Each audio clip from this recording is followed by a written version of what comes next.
Guys, welcome back to the channel. ಮೊದಲನೇದಾಗಿ ನಮ್ಮ American night ಮೇರ್ ಕೋಡಿ ರೋಡ್ಸ್ ಅವರ ಬಗ್ಗೆ ಮಾತಾಡೋದಾದ್ರೆ ನಿಮಗೆ ಗೊತ್ತಿರಬಹುದು, ಸಮ್ಮರ್ ಸ್ಲಾಮ್ ಅಲ್ಲಿ ನಮ್ಮ ಕೋಡಿ ರೋಡ್ಸ್ ಅವರು ಜಾನ್ಸಿನ್ ಅವರನ್ನ ಸೋಲಿಸಿ ಹೊಸ ಅನ್ಡಿಸ್ಪ್ಯೂಟೆಡ್ ಚಾಂಪಿಯನ್ ಆಗ್ತಾರೆ. ಅಂಡ್ ನಾವೆಲ್ಲರೂ ಕೂಡ ಎಕ್ಸ್ಪೆಕ್ಟ್ ಮಾಡ್ತಾ ಇದ್ವಿ ಕೋಡಿ ರೋಡ್ಸ್ ಅವರ ಹೀಲ್ ಟರ್ನ್ ನಮಗೆ ಸಮ್ಮರ್ ಸ್ಲಾಮ್ ಅಲ್ಲಿ ನೋಡೋದಕ್ಕೆ ಸಿಗುತ್ತೆ ಅಂತ. ನಾನಂತೂ ಕಾಯ್ಕೊಂಡು ಕೂತ್ಕೊಂಡಿದ್ದೆ ಹೀಲ್ ಟರ್ನ್ ಆಗ್ತಾರೆ ಅಂತ. ಬಟ್ ಇಲ್ಲಿ ಉಲ್ಟಾ ಜಾನ್ಸಿನ್ ಅವರು ಇನ್ನೂ ಕೂಡ ಕೋಡಿ ರೋಡ್ಸ್ ಅವ್ರನ್ನ ಫೇಸ್ ಮಾಡ್ಬಿಟ್ರು. And passing the torch moment ನಮಗೆ ಸಮ್ಮರ್ ಸ್ಲಾಮ್ ಅಲ್ಲಿ ನೋಡೋದಕ್ಕೆ ಸಿಕ್ತು. ಅಂಡ್ ಇದ್ರ ಬಗ್ಗೆ ಈಗ ಮತ್ತೊಮ್ಮೆ ಅಪ್ಡೇಟ್ ಬಂದಿದೆ. ಅಂಡ್ ಅಪ್ಡೇಟ್ಗಳು ಬರ್ತಿರೋ ಪ್ರಕಾರ ಕೋಡಿ ರೋಡ್ಸ್ ಅವರ ಹೀಲ್ ಟರ್ನ್ ನಮಗೆ ಸದ್ಯಕ್ಕೆ ನೋಡೋದಕ್ಕೆ ಸಿಗೋದಿಲ್ಲ ಅಂತ ಡೇವ್ ಮೆಲ್ಸನ್ ಅವರು ತಿಳಿಸ್ತಾ ಇದ್ದಾರೆ. ಅಫ್ಕೋರ್ಸ್ ಸಮ್ಮರ್ ಸ್ಲಾಮ್ ಅಲ್ಲಿ ಆ ಒಂದು ಮೂಮೆಂಟ್ ಆದ್ಮೇಲೆ ಇನ್ನು ಐ ಥಿಂಕ್ ಒಂದು ವರ್ಷದ ತನಕ ಅವರ ಹೀಲ್ ಟರ್ನ್ ನಮಗೆ ನೋಡೋದಕ್ಕೆ ಸಿಗೋದಿಲ್ಲ ಅನ್ಕೋತೀನಿ. ಮತ್ತೊಮ್ಮೆ ರಾಕ್ ಅವರು ಬಂದ್ರೇನೆ ಈ ಒಂದು ಹೀಲ್ ಟರ್ನ್ ಪಾಸಿಬಲ್ ಇರೋದು. ರಾಕ್ ಅವರು ಬರಬೇಕು, ಆಗ್ಲೇ ಈ ಒಂದು ಹೀಲ್ ಟರ್ನ್ ಆಗಬೇಕು. ರಾಕ್ ಅವರು ಬರೋದಿಲ್ಲ, ಕೋಡಿ ರೋಡ್ಸ್ ಅವರ ಹೀಲ್ ಟರ್ನ್ ಆಗೋದಿಲ್ಲ. ಕಾದ್ ನೋಡೋಣ ಅವರ ಹೀಲ್ ಟರ್ನ್ ಯಾವಾಗ ಆಗುತ್ತೆ ಅಂತ. ನಮ್ಮ ನೆಕ್ಸ್ಟ್ ಅಪ್ಡೇಟ್ ಕಡೆ ಬರೋದಾದ್ರೆ ಇದಿರ್ತಕ್ಕಂಥದ್ದು ಕೂಡ ಕೋಡಿ ರೋಡ್ಸ್ ಅವರ ಬಗ್ಗೆನೇ. So what next for Kodi roads ನಿಜವಾಗ್ಲೂ ಯಾರಿಗೂ ಕೂಡ ಗೊತ್ತಿಲ್ಲ. ಅಂಡ್ ಡಬ್ಲ್ಯೂ ಕಂಪನಿಗೂ ಕೂಡ ಗೊತ್ತಿಲ್ಲ ಕೋಡಿ ರೋಡ್ಸ್ ಅವರ ವಿಚಾರದಲ್ಲಿ ಮುಂದೆ ಏನ್ ಮಾಡೋಣ ಅಂತ. ಸಮ್ಮರ್ ಸ್ಲಾಮ್ ಅಲ್ಲಿ ಚಾಂಪಿಯನ್ಶಿಪ್ ನೇನೋ ಗೆದ್ದಾಯ್ತು. ಈಗ ಅವರಿಗೆ ನೆಕ್ಸ್ಟ್ ಚಾಲೆಂಜರ್ ಯಾರು ತಾನೇ ಇದ್ದಾರೆ ಚಾಲೆಂಜರ್. ಕ್ಲಾಶ್ ಎಟ್ ಪ್ಯಾರಿಸ್ ಅಲ್ಲಿ ಅವರು ತನ್ನ ಚಾಂಪಿಯನ್ಶಿಪ್ ನ ಡಿಫೆಂಡ್ ಮಾಡಬೇಕು. ಬಟ್ ಅವರಿಗೆ ಚಾಲೆಂಜರ್ ನ ಅಗತ್ಯಕತೆ ಇದೆ. ಅಂಡ್ ಈಗ ಸ್ಮ್ಯಾಕ್ ಡೌನ್ ನಲ್ಲಿ ಯಾವುದೇ ರೀತಿಯ ಚಾಲೆಂಜರ್ ನಮಗೆ ನೋಡೋದಕ್ಕೆ ಸಿಗ್ತಾ ಇಲ್ಲ. So I think randomly W ಅವರು ಯಾರನ್ನೋ ಒಬ್ರನ್ನ ಆಗ್ತಾರೆ ಅಂತ ಅನ್ಕೋತೀನಿ. ಉದಾಹರಣೆಗೆ ಡ್ರೂ ಮ್ಯಾಕೆಂಟೈರ್ ಅವರು ಕೋಡಿ ರೋಡ್ಸ್ ಅವರ ಚಾಲೆಂಜರ್ ಆಗಿ ಬರಬಹುದು.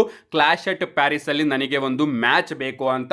ಸದ್ಯಕ್ಕೆ ಡಬ್ಲ್ಯೂ ಬಳಿ ಕೋಡಿ ರೋಡ್ಸ್ ಅವರಿಗೆ ಯಾವುದೇ ರೀತಿಯ ಪ್ಲಾನ್ಸ್ ಇಲ್ಲ ಅಂತಾನು ಕೂಡ ಅಪ್ಡೇಟ್ ಗಳು ಬರ್ತಾ ಇದೆ. ಅಂಡ್ ಕೋಡಿ ರೋಡ್ಸ್ ಅವರು ಕೂಡ ಕ್ಲಾಶ್ ಎಟ್ ಪ್ಯಾರಿಸ್ ಅಲ್ಲಿ ರೆಸಲ್ ಮಾಡಾದ್ಮೇಲೆ ಸ್ವಲ್ಪ ಬ್ರೇಕ್ ನ ತಗೋತಾರೆ. ಒಂದ್ 2 ವಾರದ ಬ್ರೇಕ್ ಅವರು ತಗೋತಾರೆ. ಯಾಕಂದ್ರೆ ಸ್ಟ್ರೀಟ್ ಫೈಟರ್ ಮೂವಿಯ ಶೂಟಿಂಗ್ ಕೂಡ ಹೋಗ್ಬೇಕಾಗಿದೆ. ಸೊ ಸದ್ಯಕ್ಕೆ ಕ್ಲಾಶ್ ಎಟ್ ಪ್ಯಾರಿಸ್ ಗೆ ಡಬ್ಲ್ಯೂ ಅವರು ಕೋಡಿ ರೋಡ್ಸ್ ಅವ್ರಿಗೋಸ್ಕರ ಸಡನ್ ಒಂದು ಅಪೋನೆಂಟ್ ನ ರೆಡಿ ಮಾಡ್ಕೋಬೇಕಾಗಿದೆ.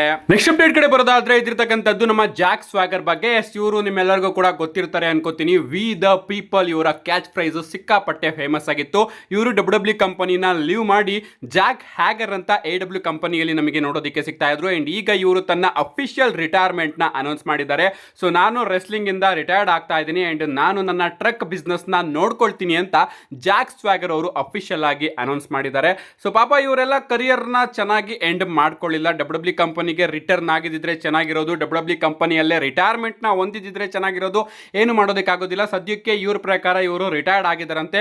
ಫ್ಯೂಚರ್ ಅಲ್ಲಿ ಏನಾದ್ರೂ ಇವರು ಡಬ್ಲ್ಯೂ ಅಲ್ಲಿ ನೋಡೋದಕ್ಕೆ ಸಿಕ್ಕರೆ ಚೆನ್ನಾಗಿರುತ್ತೆ. ನೆಕ್ಸ್ಟ್ ಅಪ್ಡೇಟ್ ಕಡೆ ಬರೋದಾದ್ರೆ ಇದಿರ್ತಕ್ಕಂಥದ್ದು ಒಂದು ಡ್ರೀಮ್ ಸ್ಟೋರಿ ಲೈನ್ ಬಗ್ಗೆ. ನಿಮ್ಗೆ ಗೊತ್ತಿರಬಹುದು, ಈಗ ನಮಗೆ ಬ್ರಾಕ್ ಲೆಸ್ನರ್, ಸಿಎಂ ಪಂಕ್, ರೋಮನ್ ರೈನ್ಸ್ ಹಾಗೆ ಸೆತ್ ರೋಲೆನ್ಸ್ ಈ 4 ಜನನು ಕೂಡ ಡಬ್ಲ್ಯೂ ಕಂಪನಿಯಲ್ಲಿ ಆಕ್ಟಿವ್ ಸೂಪರ್ ಸ್ಟಾರ್ ಆಗಿ ನೋಡೋದಕ್ಕೆ ಸಿಗ್ತಾ ಇದ್ದಾರೆ. ಅಂಡ್ ಈ 4 ಜನರ ಸಿಮಿಲಾರಿಟೀಸ್ ಗಳೇನಪ್ಪಾ ಅಂದ್ರೆ ಈ 4 ಜನರ ಜೊತೆನೂ ಕೂಡ ಪಾಲ್ ಹಿಮೆನ್ ಅವರು ಇದ್ದಿದ್ದು. ಪಾಲ್ ಹಿಮೆನ್ ಅವರು ಬ್ರಾಕ್ ಲೆಸ್ನರ್ ಅವರಿಗೆ ಅಡ್ವೊಕೇಟ್ ಆಗಿ, ಸಿಎಂ ಪಂಕ್ ಅವರಿಗೆ ಫ್ರೆಂಡ್ ಆಗಿ, ರೋಮನ್ ರೈನ್ಸ್ ಅವರಿಗೆ ವಾಯ್ಸ್ ಮ್ಯಾನ್ ಆಗಿ, ಸೆತ್ ರೋಲೆನ್ಸ್ ಅವರಿಗೆ ಒರಾಕಲ್ ಆಗಿ ಈಗ ವರ್ಕ್ ಮಾಡ್ತಾ ಇದ್ದಾರೆ. ಸೊ ಡಬ್ಲ್ಯೂ ಅವರೇನಾದ್ರೂ ಥಿಂಕ್ ಮಾಡಿದ್ರೆ ಈ ಒಂದು ಮೆಗಾ ಸ್ಟೋರಿ ಲೈನ್ ನ ಕ್ರಿಯೇಟ್ ಮಾಡೋದಕ್ಕೆ ಇದು ಪರ್ಫೆಕ್ಟ್ ಅವಕಾಶ.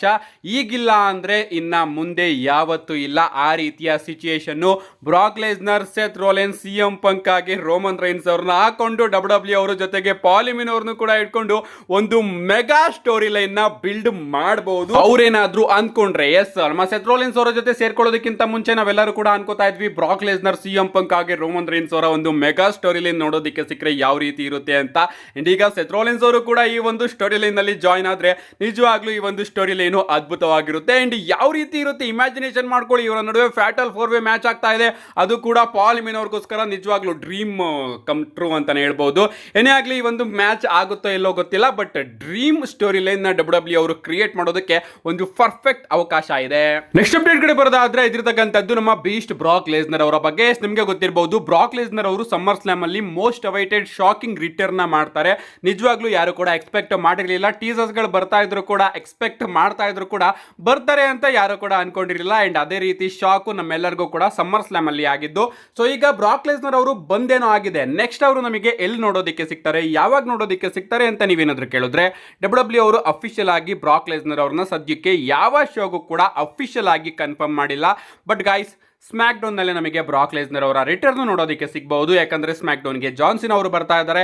ಅಂಡ್ ಜಾನ್ಸಿನ್ ಹಾಗೆ ಬ್ರಾಕ್ ಲೆಸ್ನರ್ ಅವರ ಫ್ಯೂಡ್ ನಮಗೆ ಸ್ಮ್ಯಾಕ್ ಡೌನ್ ಇಂದ ಪ್ರಾರಂಭ ಆಗಿ ಕ್ಲಾಶ್ ಅಟ್ ಪ್ಯಾರಿಸ್ ಅಲ್ಲಿ ಇವರ ಒಂದು ಮ್ಯಾಚ್ ಕೂಡ ನೋಡೋದಕ್ಕೆ ಸಿಗಬಹುದು. ಅಂಡ್ ರೀಸೆಂಟ್ ಆಗಿ ಒಂದು ಅಪ್ಡೇಟ್ ವಿಡಿಯೋದಲ್ಲಿ ನಾನು ನಿಮಗೆ ತಿಳಿಸಿದ್ದೆ, ಈ ಒಂದು ಮ್ಯಾಚ್ ಅಲ್ಲಿ ಡಬ್ಲ್ಯೂ ಅವರು ಒಂದು ಸ್ಟಿಪ್ಯುಲೇಷನ್ ನ ಆಗ್ತಾರೆ ಅಂತ ಅಪ್ಡೇಟ್ ಗಳು ಬರ್ತಾ ಇದೆ ಅಂತ. ಅಂಡ್ ಈಗ ಗೈಸ್ ಈ ಒಂದು ಮ್ಯಾಚ್ ಎಕ್ಸ್ಟ್ರೀಮ್ ರೂಲ್ಸ್ ಮ್ಯಾಚ್ ಆಗಿರಬಹುದು ಅಂತ ಅಪ್ಡೇಟ್ ಗಳು ಬರ್ತಾ ಇದೆ. ಹಿಂದೆನೂ ಕೂಡ ಜಾನ್ ಸಿನಾ ಹಾಗೆ ಬ್ರಾಕ್ ಲೆಸ್ನರ್ ಅವರ ನಡುವೆ ನಮಗೆ ಎಕ್ಸ್ಟ್ರೀಮ್ ರೂಲ್ಸ್ ಮ್ಯಾಚ್ ನೋಡೋದಕ್ಕೆ ಸಿಕ್ಕಿತ್ತು. ಅಂಡ್ ಯಾವ ರೀತಿ ಬ್ರೂಟಲ್ ಮ್ಯಾಚ್ ಅದಾಗಿತ್ತು ಅಂತ ನಿಮ್ಮೆಲ್ಲರಿಗೂ ಕೂಡ ನೆನಪಿರುತ್ತೆ. ಐ ಥಿಂಕ್ ಆ ಒಂದು ಮ್ಯಾಚ್ ಅಲ್ಲಿ ನಮ್ಮ ಜಾನ್ ಸಿನಾ ಅವರು ಗೆದ್ದಿದ್ರು. ಬ್ರಾಕ್ ಲೆಸ್ನರ್ ಅವರ ಮೇಲೆ ಸ್ಟೀಲ್ ಸ್ಟೆಪ್ ಮೇಲೆ ಆಟಿಟ್ಯೂಡ್ ಅಡ್ಜಸ್ಟ್ಮೆಂಟ್ ನ ಕನೆಕ್ಟ್ ಮಾಡಿ ಬ್ರಾಕ್ ನ ಪಿನ್ ಮಾಡಿ ಜಾನ್ ಸಿನಾ ಅವರು ಗೆದ್ದಿದ್ರು ಅಂತ ಅನ್ಕೋತೀನಿ. ಅಂಡ್ ಅದೇ ಸಿಮಿಲರ್ ಎಕ್ಸ್ಟ್ರೀಮ್ ರೂಲ್ಸ್ ಮ್ಯಾಚ್ ನಮಗೆ ಆದಷ್ಟು ಬೇಗ ಕ್ಲಾಶ್ ಎಟ್ ಪ್ಯಾರಿಸ್ ಅಲ್ಲಿ ನೋಡೋದಕ್ಕೆ ಸಿಗಬಹುದು. ಈ ರೀತಿ ಆದ್ರೆ ನಿಜವಾಗ್ಲೂ ಕೂಡ ಚೆನ್ನಾಗಿರುತ್ತೆ. ನಮ್ಮ ನೆಕ್ಸ್ಟ್ ಅಂಡ್ ಫೈನಲ್ ಅಪ್ಡೇಟ್ ಕಡೆ ಬರೋದಾದ್ರೆ ಇದಿರ್ತಕ್ಕಂಥದ್ದು ನಾಳೆಯ ಸ್ಮ್ಯಾಕ್ ಡೌನ್ ಬಗ್ಗೆ. ನಾಳೆ ಸ್ಮ್ಯಾಕ್ ಡೌನ್ ನ ಯಾರು ಕೂಡ ಮಿಸ್ ಮಾಡ್ಕೋಬೇಡಿ, ಯಾಕಂದ್ರೆ ಆ ರೀತಿ ವಿಚಾರಗಳು ನಮಗೆ ನಾಳೆ ಸ್ಮ್ಯಾಕ್ ಡೌನ್ ನಲ್ಲಿ ನೋಡೋದಕ್ಕೆ ಸಿಗುತ್ತೆ. ಯಾಕಂದ್ರೆ ನಾಳೆ smack down after summer slam. So ಮೊದಲನೇದಾಗಿ ನಾಳೆ ಸ್ಮ್ಯಾಕ್ ಡೌನ್ ನಲ್ಲಿ ನಮಗೆ undisputed W champion American night ಮೇರ್ ಕೋಡಿ ರೋಡ್ಸ್ ಅವರ ಎಂಟ್ರಿ ನೋಡೋದಕ್ಕೆ ಸಿಗ್ತಾ ಇದೆ.